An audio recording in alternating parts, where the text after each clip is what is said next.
Dr. Martina MWhelshula is a member of the Arrow Lakes Nation of the Colville Indian Reservation. Her educational and experiential background is diverse and focused primarily in the field of education and healing. Dr. MWhelshula holds a doctoral degree in traditional knowledge, a master's of arts degree in counseling psychology, and is a chemical dependency professional trainee. She's worked extensively with Native American communities nationwide in the areas of local and national policy development, education, community mobilization, and healing. Her professional experience has ranged from research director for national health policy development for congressional review, to P through 12 native language instructor in the public school system, to tribal Head Start director and president of the Spokane Tribal College. She is an educator, a therapist, and an organizational consultant. She is currently the executive director for the Healing Lodge of the Seven Nations, a residential treatment center for alcohol and drug addicted youth. And in 2011, the Healing Lodge received an honorable mention from the National Eye Award for Innovative Programming in Behavioral Health Care, the Washington Co-Occurring Disorders and Treatment Conference Innovative Program of the Year, and second place winner in the National Music Cares and Grammy Foundation's Teen Substance Abuse Awareness Contest. We are so thrilled to have with us today Dr. MWhelshula.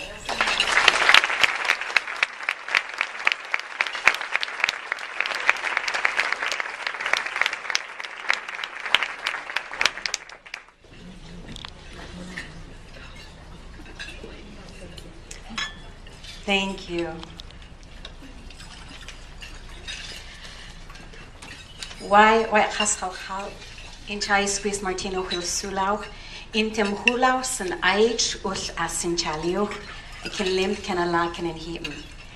I want to greet you in my language, which is the Inselchine language, and I am from the San Aich. We are the people of the speckled fish. I am a mother of 6, a grandmother of 17, and a surrogate mother of about 360 adolescents a year.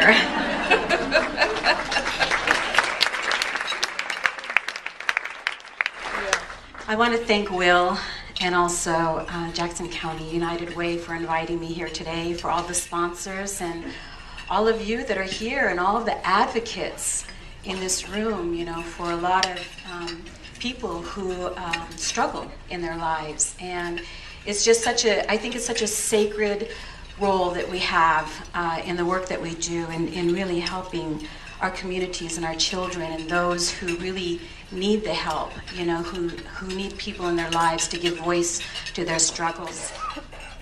I'd also like to acknowledge the ancestors of this territory, the ancestral spirits of this land, and that's always something that we're taught in our tribe as we travel, that we have these Aboriginal ancestors and spirits of the land. And this is a beautiful country here. It's gorgeous. I mean, it was such a welcoming, the leaves and the weather and just the sun, and it's just a beautiful day. And coming in here this morning with all the festivity and the music going, I was telling my husband, I love the gold lights in here. It just, you know, lifted my spirits in walking in here.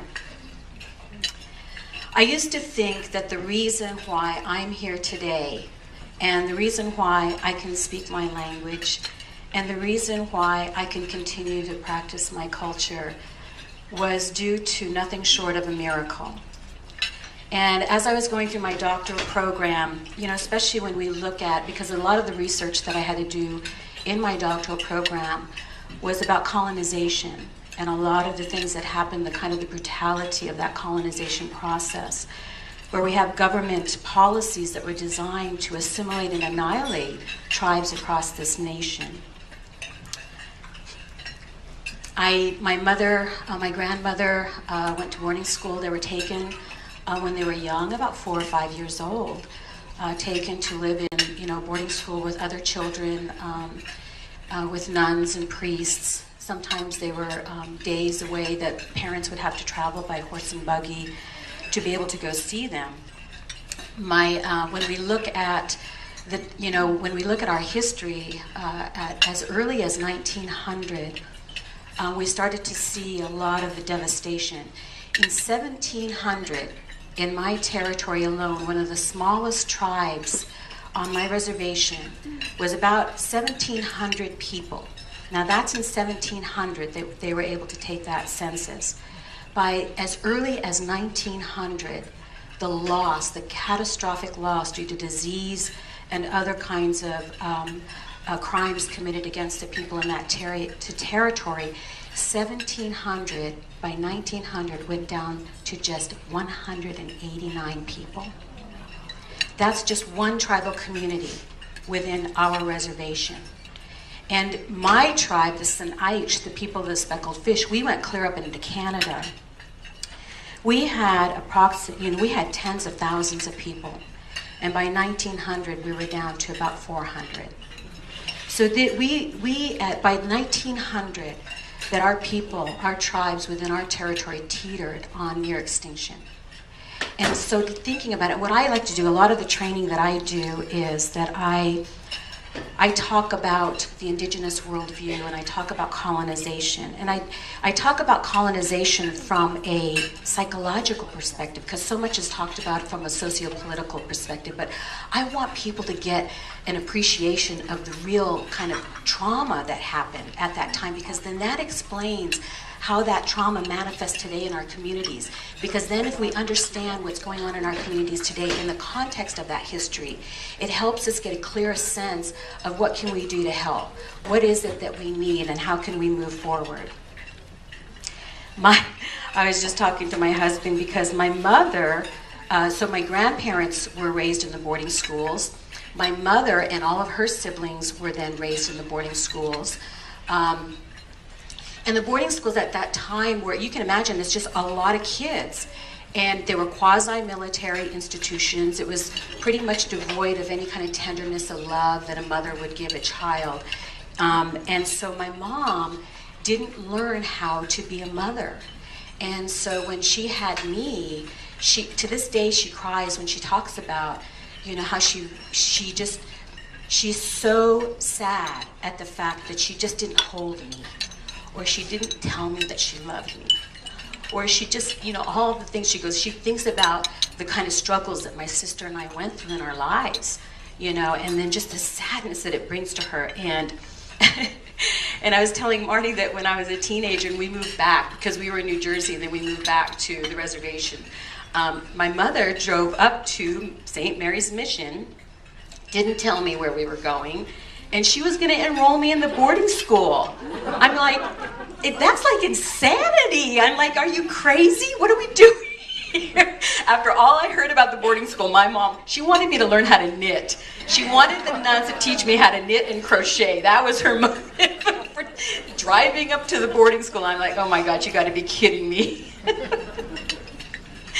So it was, there was a lot, when I talk about what happened in the boarding schools was really about trying to assimilate. The saying was, kill the Indian and save the child. So take away who they are as Native people and assimilate into a European culture. It meant you could not, they were punished for speaking their language. They had to change their dress, looking more colonial, those kinds of things. But in that process, what it taught my mother and my grandmother in that generation was cultural self-hate. Do you know what I mean? It's like who you are as a Native person is not a good thing. It's barbaric, it's archaic, it's backwards, it's savage, it's those kinds of things. And so my mother's generation came out very ashamed of who they were as Indian people. In fact, my mother married a white man because she said, I wanted my children to have a chance at success in this life. And so that was, this is all of the kind of what the underlying kinds of, the psychology and the internalized oppression and all of that stuff that's going on. And so this kind of attitude, and plus just the abuse that was happening in the boarding schools, and I'm sure many of you have read about just the physical abuse and the sexual abuse and the verbal kind of emotional abuse that was going on at that time. This leads to what is called intergenerational trauma, or otherwise known as intergenerational post-traumatic stress disorder. We then, our generation, my generation then becomes reared in this kind of environment, this home environment of PTSD. So in a sense, it re-traumatizes us.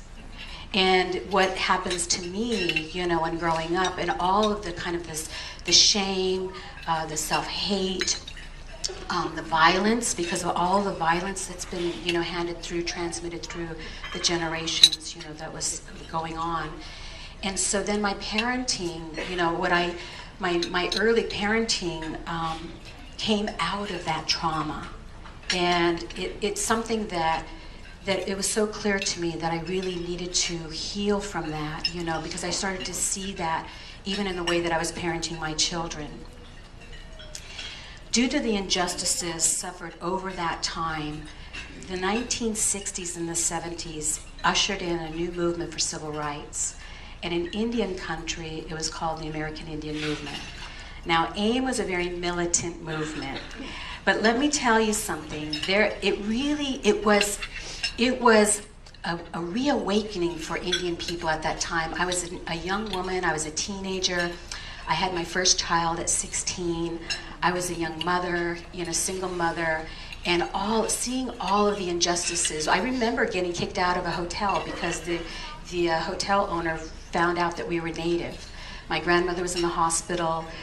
They found out that, I remember like not understanding why we had to leave, you know, but I could hear my aunties and my uncles talking.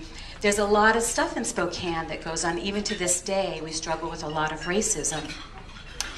And so I got to see those things firsthand. And when the AIM movement came, oh my gosh, it was like this forum. It was a venue to be able to kind of really get in touch with a lot of the rage that was inside, the sense of injustice, the sense of powerlessness and being helpless and not being able to influence change in my life, and seeing others and seeing my aunties and seeing other people feel the same thing. And I'm thinking there has to be more.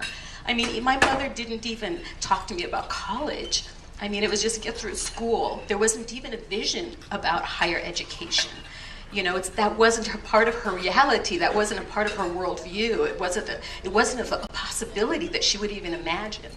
I'm the first one in my family to get a degree. So I get my PhD. My uncle, you know, finds out I'm Dr. MWhelshula, and so he's already asking me about medicine. I said, I'm sorry, Uncle, I'm not that kind of a doctor. He goes, well, what kind of doctor are you? But I wanted to stand up. I wanted to say stop. I wanted to say no more. And rage fueled my activism. It just came up in me, and it was just, but the anger in the activism, anger's not a bad thing. Anger can help you drum up the courage to take a stand against something, to establish a boundary, to say no more. But if you stay in the anger, it consumes you. And it was consuming me.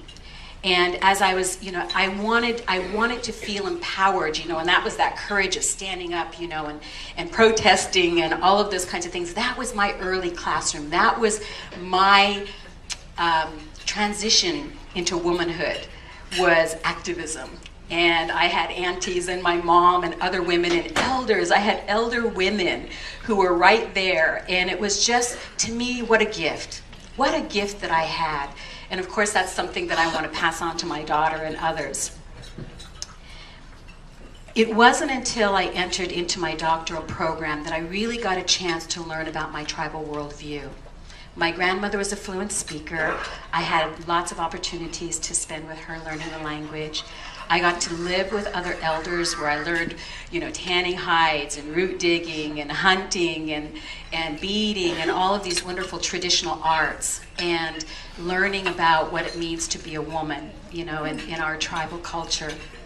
And I learned through my tribal language. When I was in my doctoral program, we did this kind of linguistic analysis around our language and the philosophical kind of worldview that language revealed. And when I started to, because, you know, I spoke the language, you know, I learned it from my grandmother, but I never got the real power of language. I never got that it reveals a worldview, that it teaches us a way of being in the world. And through the language, and as I started to kind of explore the language and working with elders and kind of, going into the morphology of it and the origins and the root words of it, and then, something as simple as an elder telling me that we don't have the word please in our language. And I'm like, I don't understand. And she said, we don't have the word please in our language because to make a child say please for something that they need or that they want, you're making them beg for it. And in our culture, when a child needs something, you give it to them. You don't make them beg for it. Or I asked an elder, I said, well, what about, I'm doing curriculum for preschoolers, and I want to teach them how to say, this is my favorite color, or this is my favorite sweater. And the two elders, they just kind of sat there and they thought, and they looked at each other, and one of them says, well, you wouldn't say that was your favorite sweater. And I said, why not? She goes, because that would imply that you're stingy, and you wouldn't want to be stingy. And I said, oh, okay. So I look at even our word for relative. Our word for relative is naqsil, one body, one people, that we are one. And our relatives are not just people, it's all of creation. That we are one body and one people, all of creation, the animals and the earth and the elements, everything has life, and we're related. And it's always about a relationship with. We're always in relationship with something. And we determine the quality and the value of our life by the nature of that relationship and how we engage. And so all of a sudden I'm learning about this worldview through the language in my doctoral program that's grounded in respect, that's a worldview based on trust, that everything happens for a reason, and that control is an illusion. I think if you have little kids, you figured that one out. It's a worldview that values family and community, that it's all about the family and the community, that it's what one of the elders said, it's the tet consciousness, which is the we consciousness. It's about we, it's about us. It's not about me or I, it's about we. And that's something that is so strong in tribal culture, that it's about the community, it's about the group. And it's about generosity. It's about that wealth is measured by how much you give, not how much you accumulate. And that anything that happens wonderful in your life, that you celebrate that by having a giveaway. And you give things away. It was funny because we have a practice in our culture that if somebody were to come up and say, oh my gosh, I like your earrings, then I would take these earrings off and I would give it to that person. They of course would be horrified. Oh no. I say, no, you have to take that. But there's a little trick to this, because it's really about building relationships, because that person then, next time that they see me, will give me something back of greater value. And then the next time I see them, I would give them back something of greater value. But it's all about building relationships. Again, relationships being at the core, the foundation of even those kinds of practices that we have in our culture. It's a life grounded in Earth Mother culture, that our languages teach us how to be in the world. And to be able to, when I sent my two youngest out for 3 days and 3 nights by themselves, it was really an exercise in how to go from me as their biological mother into learning and getting to know the earth and their earth mother, because now they're moving away from me. They're going from being children to being young adults. If they can feel confident, imagine being in the woods and knowing that there's cougars and my son is afraid of Bigfoot, all these other things that were out there, that they're alone, that they're not eating, that they're fasting at that time. And for kids coming from video kind of cultures and always having something to do, it was really difficult for my children at that time to go through that. And I remember I said, I need you to really get to know the earth. I need you to get to understand her rhythms and her cycles and her phases. and pay attention to the stars, and pay attention to the animals, and pay attention to the water, because they did their hlahluman, they did their rite of passage on the river. Pay attention to all of those things, because that's intimacy. And it's intimacy with life and with the earth, and that intimacy is spirituality. That's what spirituality is. When you understand the nuances, the beautiful, nuanced vibration of life, and when you really pay attention, what does that do? All of a sudden, you're having an in-the-body experience. You're present in those moments, and you're able to pay attention to what's going on. I tell them, I says, resist the urge to entertain yourself, because many times it's the boredom that really causes, even our young people at the lodge, I tell them, it's the boredom that is causing you to, it might be one of your relapse triggers. Go into the boredom, because so much of what we do in our life is about distracting ourselves from going there, from being in that place. And I says, it's in there is that beautiful voice that can guide you in your life, that is knowing, that can really help you in understanding who you are and how you can move through all of the struggles and challenges that you're faced with. But you gotta go in there. But that place requires you to be silent and to be quiet and to be present, not to be distracted and busy and trying to stay away from it. It was when I went to pick up my son, I remember walking down the river, and he just started to cry. He was sobbing. And I said, "What's wrong, brother? What's wrong?" He goes, "Mom, I have never been so happy to see you in my life." I go, "Oh, good." We brought them home. I don't know how to make eggs Benedict, but that was their favorite, so I don't know what I made them, but they ate it. They would have ate anything about that time. We got them all cleaned up in their ribbon shirt and their wing dresses and their moccasins, and all the family came up and they had a giveaway. And they talked about their experience and the insights that they had and the feelings that they had, and how much we laughed, we cried, how much they missed their family. And it was really weird, because for Marty and I, after that, we didn't have to tell them more than once to do anything. And many times they would do things without even being asked. I could have talked to them, I was blue in the face, about the value of family, but they didn't get it until they were without their family. I did not get that that was the core outcome, the beautiful benefit of them being on the river for 3 days and 3 nights. I would have done it sooner.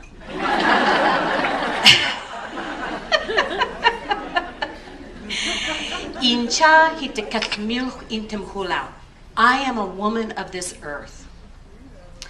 And our word for woman, if you go into the morphology of it, our word for woman describes a woman's ability to divide and separate into two human beings. It's the sacred role of life giver. That was probably the most powerful phrase that I could have ever received at the time that I received it, because I had just got done doing a full year of research on colonization, where Indian women were considered barbarian whores, where we were considered diseased women. And I think about that, that was my legacy, and so many of the Indian women who suffered at that time, to be gifted with such a beautiful way of describing who we are in our culture. It was such a beautiful gift. The gentleness, when you think about that, the beauty, the respect. I even think about our word for human being in our language, sqeil, which is, part of the word means woman and part means man. That our word for human being is honoring both. And that in our language, we have no pronouns, we have no gender identifiers. You don't know who you're talking about unless it's in the context of a language. And looking at that, that's a worldview, that's a psychocultural worldview. And that's something that we lost. That was something that was disrupted and kind of torn away from us. And so much of what we do today is really about trying to recover that. How do we heal from colonization? How do we decolonize? And it's not just amongst Native people. This is about all people. Because when I say Naksil, I mean all of my relatives. This is all children. These are all women. These are all elders and animals and the earth and all of those entities who really suffer from oppression of one form or another. How can we impact that? What can we do in our lives in simple ways? They don't have to be grand ways. They're just very simple, and many times it just starts in your own living room. I discovered that. A friend of mine told me, she goes, Martina, I know you would love to heal the world. And she says, but that's impossible, and you'll only exhaust yourself. She says, what you need to do is do what you have control over, and start in your own living room and start with your children. And she says, and that will impact the world. And that I took to heart, and I did. And I focused, because a lot of young people, when they have parents who are out there in the world, many times aren't tending to their own garden at home. And so I didn't want to be that. I wanted to make sure that I gave my children the time that they needed and the love that they needed.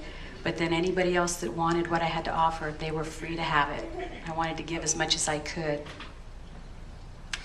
I learned through my language and our cultural teachings. I learned about the gentle ways of my people, about the beautiful ways that our leaders supported peace, and the meeting of the needs of all people. Our salmon chiefs, their primary role was to make sure that everyone's needs were met during salmon gathering seasons. Everybody's needs. It was about how the elders would say, why would anybody want more than anyone else? Why would anybody want more than anyone else? Let's work and make sure that we meet the needs of everyone. I learned about non-judgmentalism, and that one of our most important teachings is how to be a good relative. That's what the elders will tell you. The most important, I said, what's the single most important teaching that you would want your grandchildren, your descendants to know and to learn? And they said, to be a good relative. One elder said, I would love for my grandchildren to be able to wake up each day, to look in the mirror, and to be able to like what they see.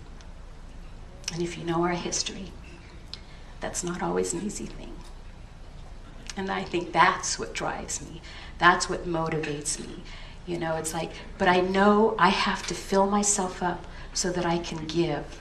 And so I make sure I've learned to take good care of myself so that I'm able to give as much as I can. Because if I just give, and I don't take care of myself, I have nothing worth giving anymore. Then it's just, I'm spent. So I really learn about how to take care of myself, and that's what the elders talk a lot about. But I'm a servant, and that brings peace in my world. I no longer fight oppression. I advocate for justice. I educate, and I communicate with love.